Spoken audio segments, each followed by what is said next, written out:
Տիկին Տոնոյան, այս պահին ձեզ ինչ է հայտնի, ինչու են խուզարկություններ սկսել ոչ միայն առանձնատան, այլ նաև տարբեր ընկերություններում Ծառուկյանում։ Մանրամասների չենք տիրապետում, ցավոք սրտի, որովհետև ինչպես տեսնում եք,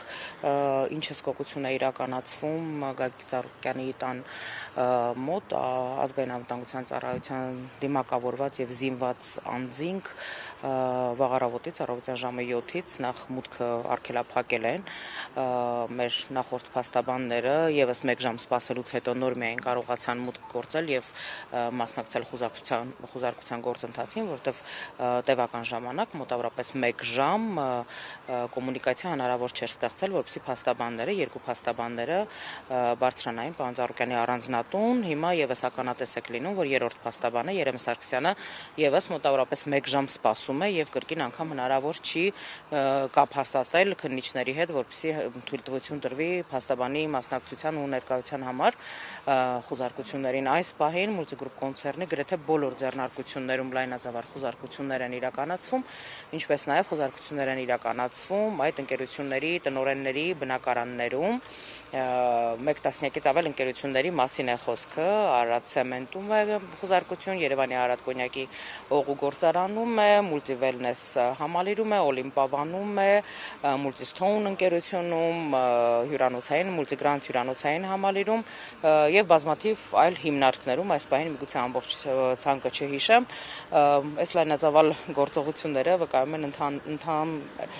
ընդհանուր առմամբ մեկ բանի մասին, որ բոլոր հնարավոր եւ անհնարին միջոցներով փորձում են ճնշում գործադրել Գագիկ Ծառուկյանի վրա, որովհետեւ այսպես այս արագությամբ սպասեցին եւ համբերեցին Սահմանադրական դատարանի որոշմանը, որից անմիջապես հետո այսօր վաղ առավոտյան 7:16 են սկսել գործողությունները իրականացվել, անգամ պատկան մարմինները այսպես չեն սպասել, որ լույսը նորմալ բացվի, ինչևէ փաստաբանները երբ որ մենք տեղեկատվություն չունենք, որովհետեւ միջև ամսի 4-ը, երբ որ պարոն Ծառուկյանին անձեռնմխելիությունից զրկելու մասով կենտրոնական ընտրական հանձնաժողովը հաստատել էր այդ տեղեկությունը, որ իրենք ստացել են նման գործ, նման վարույթ հարուցելու հետ կապված, սակայն ԿԸՀ-ն չքննեց այդ հարցը, ըստ երևույթին կանխազգալով կամ հստակ իմանալով, թե ինչ որոշում է Սահմանադրական դատարանը կայացնելու եւ որ ամսի 4-ից հետո այլևս պարոն Ծառուկյանը որպես պատգամավորության թեկնածու չի ունենալու անձեռնմխելիություն եւ այլևս ԿԸՀ-ով հարկ չի լինելու այդ հարցը քննարկել եւ հենց դա է պատճառը, որ Սահմանադրական դատարանի այսպես կայացրած որոշմանը հաջորդող հենց առաջին աշխատանքային օրը վաղ առավոտյան ժամը 7:16 սկսել են այս լայնածավալ գործողությունների հետ կապված աշխատանքները։ Մենք եւս մամուլից ենք տեղեկացել անկեղծորեն, թե ինչ հոդվածներ են շրջանառվում կոնկրետ պարոն Ծառուկյանի անձի հետ կապված, ինչպես նաեւ մի շարք ձեռնարկությունների, այո, փողերի լվացում, հարկերից խուսափում, բայց սա մամուլից ստացած տեղեկատվությունն է, որովհետեւ քննչական կոմիտեն եւս հարկ չի համարում այս պահը որևէ պաշտոնական պարզաբանում տալ այս հարցի հետ կապված, իսկ ինչպես տեսնում եք, մեր փաստաբանները վերևում են գտնվում, խուզարկությանն են մասնակցում եւ տեղեկատվություն չունենք,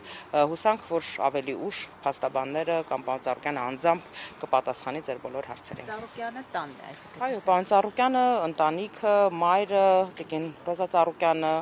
ընտանիքի անդամները տանն են գտնվում, այո։ Եվ մի հարց եւս, դուք արդեն կոնտակտ կա, ինչպես են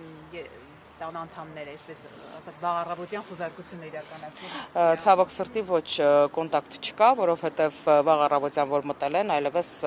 թե պարոն Ծառուկյանի, թե ընտանիքի անդամների հետ հնարավոր չի եղել խոսել։